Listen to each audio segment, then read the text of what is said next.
E a grande prova bíblica de que o apostolado não é uma hierarquia, não é um patamar de uma hierarquia, é a própria Bíblia. Querem ver? Veja que coisa maravilhosa. Abra sua Bíblia na primeira epístola de Pedro e veja como é que Pedro faz a devida leitura sobre essa questão.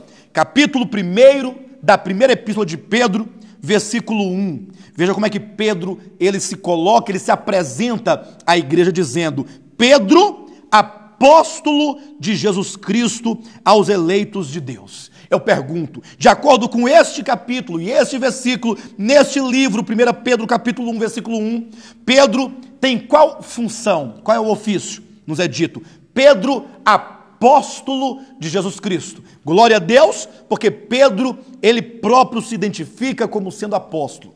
Agora veja, ele escreve o capítulo 1, ele escreve o capítulo 2, ele escreve o capítulo 3, ele escreve então o capítulo 4, e agora veja o que ele diz a seu respeito no capítulo 5, versículo 1. Ele diz: rogo, pois, aos presbíteros que há entre vós, eu, Pedro, presbítero como eles, e testemunha dos sofrimentos de Cristo.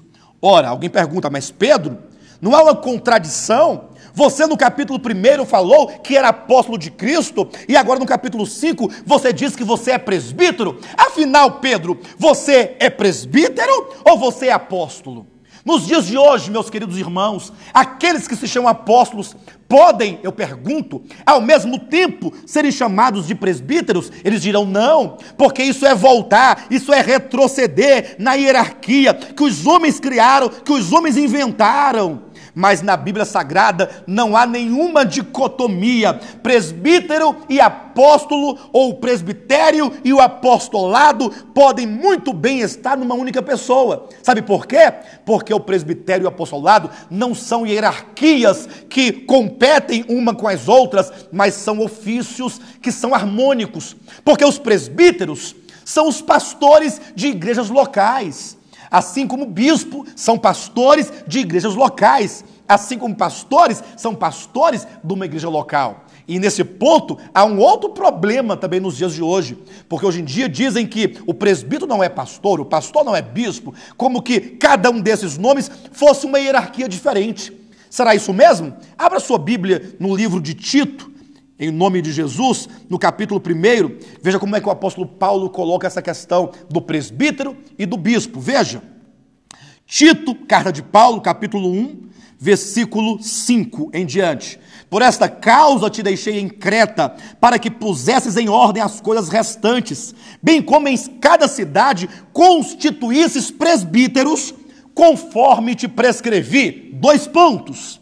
Ou seja, Paulo diz que Tito deveria constituir os presbíteros das igrejas. E aí ele passa a descrever as qualificações dos presbíteros. 2 pontos. Alguém que seja irrepreensível, marido de uma só mulher, que tenha filhos crentes, que não são acusados de dissolução, nem são insubordinados, porque é indispensável que o bispo seja irrepreensível como dispenseiro de Deus.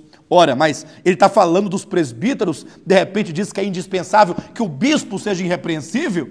Veja que bispo e presbítero não são 2 hierarquias, mas são 2 faces de um único ofício.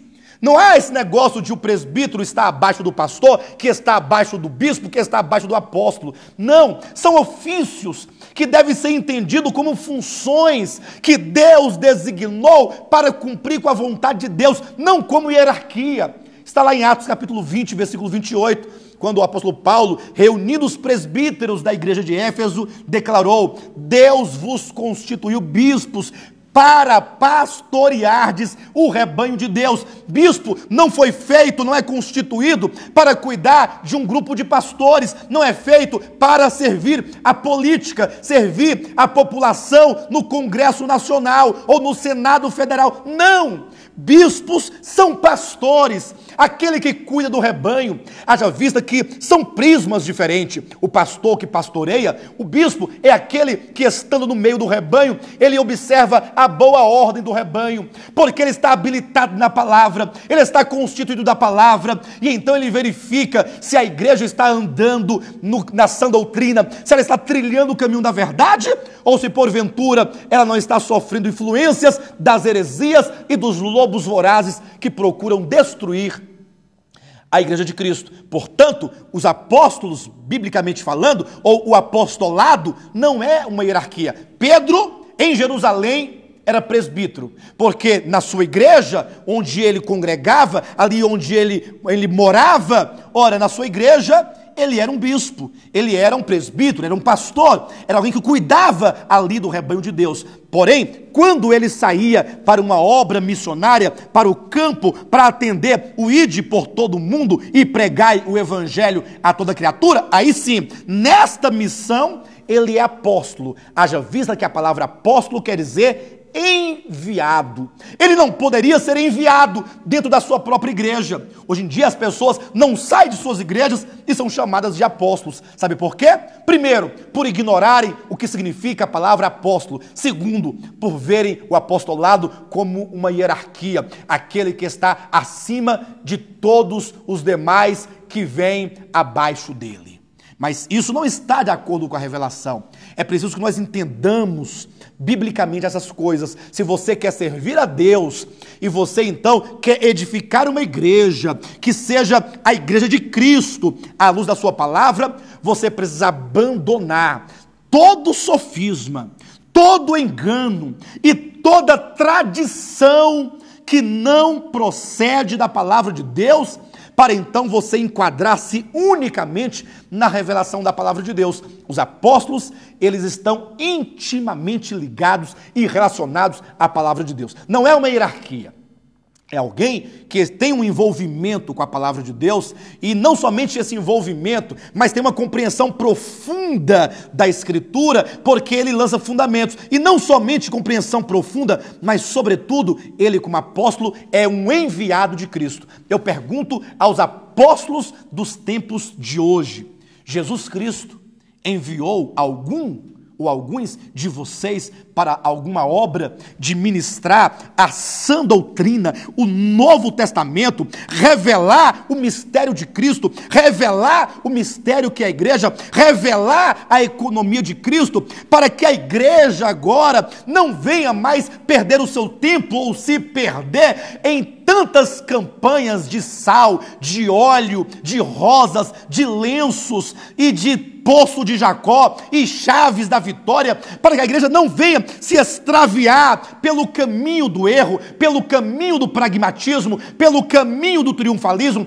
pelo caminho da teologia da prosperidade. Mas eu digo, são apóstolos para conduzir a igreja pelo reto caminho da sã doutrina da palavra de Deus no Novo Testamento. Temos que pensar sobre isso. O primeiro apóstolo de todos e o supremo apóstolo é o próprio Jesus Cristo. Olhem para ele e o vejam como o nosso exemplo, o apóstolo. Talvez alguém diga: pastor, eu nunca ouvi falar que Jesus Cristo fosse apóstolo. Eu sempre soube que ele era Salvador, Redentor, Deus encarnado, mas apóstolo não. Aí você foi longe demais. Basta, meu querido, que você leia a sua Bíblia em Hebreus capítulo 3, versículo 1, onde diz ali explicitamente que Jesus é o apóstolo de Deus, é aquele que é o enviado de Deus. Ninguém jamais viu a Deus, ninguém está autorizado a falar por Deus, porque ninguém o viu. Nem mesmo a lei e os profetas podem mais profetizar por Deus, haja vista que o Deus unigênito, João Evangelho, capítulo 1, versículo 18, o Deus unigênito, que está no seio do Pai, este foi quem o revelou. Jesus, quando desceu dos céus, quando Deus unigênito se fez carne, quando ele andou entre os homens, ali nós temos o enviado de Deus, aquele que veio da parte de Deus, aquele que recebeu a palavra de Deus, o ensinamento de Deus, a doutrina de Deus, conforme está em João capítulo 7, versículo 15, 16 e 17, onde ali, mais uma vez é dito, de acordo com o texto em grego, que Jesus é o enviado de Deus, que Jesus é o apóstolo de Deus e como tal, ele veio nos trazer a sã doutrina. Jesus sim, este pode falar pelo Pai, porque ele veio do Pai, porque ele voltou para o Pai, porque ele está no seio do Pai, no âmago do Pai, e ele é um com o Pai, e ele, portanto, trouxe a sua doutrina. E essa doutrina, então, foi passada aos 12 apóstolos, e então os 12 apóstolos formam agora os fundamentos da Nova Jerusalém, como está em Apocalipse capítulo 21, versículo 14. Os 12 apóstolos que receberam diretamente de Cristo a sã doutrina. Somente esses apóstolos podem dizer o que é a verdade. Não adianta, eu sei que muita gente hoje em dia fica um pouco furioso, nervoso, irritado com este programa, porque nós somos bem incisivos no que diz respeito à verdade, mas a grande questão é, quem é que está habilitado para dizer o que é a verdade? Será que eu estou habilitado para dizer o que é a verdade? Será que você que está em casa está habilitado para dizer o que é a verdade? Será que aqueles que se intitulam apóstolos estão habilitados para dizer o que é a verdade? Quem é que tem autoridade para falar o que é a verdade de Deus? Somente os apóstolos que receberam diretamente de Cristo a revelação do supremo propósito de Deus.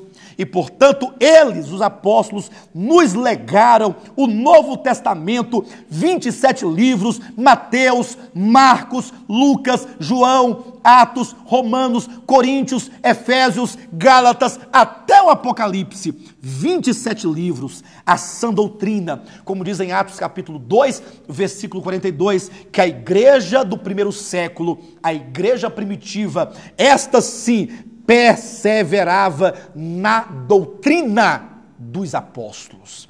Apóstolo não é uma hierarquia, apóstolo não é um patamar, não existe unção de apóstolo. Abra sua Bíblia e mostre onde na Bíblia Sagrada fala de unção de apóstolo. Vamos parar de inventar, vamos parar de brincar de igreja e vamos então nos voltar para a planta do propósito de Deus. Vamos nos voltar para a Bíblia para encontrar aqui no Novo Testamento como é a igreja, quais são os seus arranjos, qual é o seu modelo. E assim nós iremos ter a certeza de que estaremos sobre o fundamento dos apóstolos. Teremos a certeza de que, como Nova Jerusalém, como igreja de Deus, estamos sendo de fato edificados sob os 12 fundamentos do Cordeiro, que são os 12 fundamentos dos apóstolos do Cordeiro, conforme se encontra na Bíblia Sagrada. Queridos irmãos, eu quero chamá-los à sobriedade.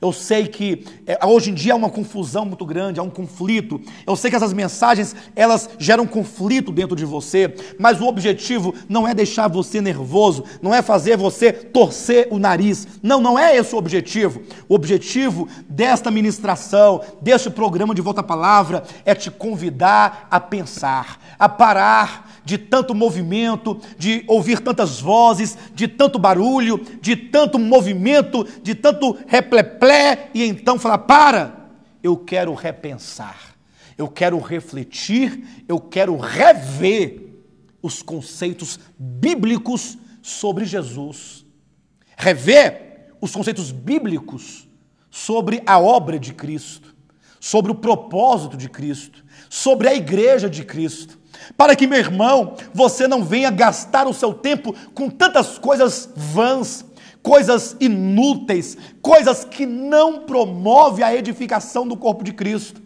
É certo que muitos não podem sequer ouvir essa palavra, haja vista que essa grande massa de religiosos evangélicos, conforme está lá registrado na palavra de Deus, lá na parábola do fermento, né, da 3 medidas de flor de farinha e o fermento, essa massa, ela está inchada, na verdade, por falsos crentes e por falsas doutrinas. Por isso nem todos estão habilitados a ouvirem, mas eu apelo para os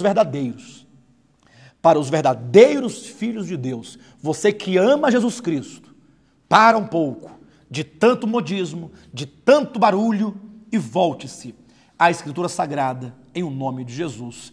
Tenham todos um bom sábado e Jesus Cristo é o nosso Senhor.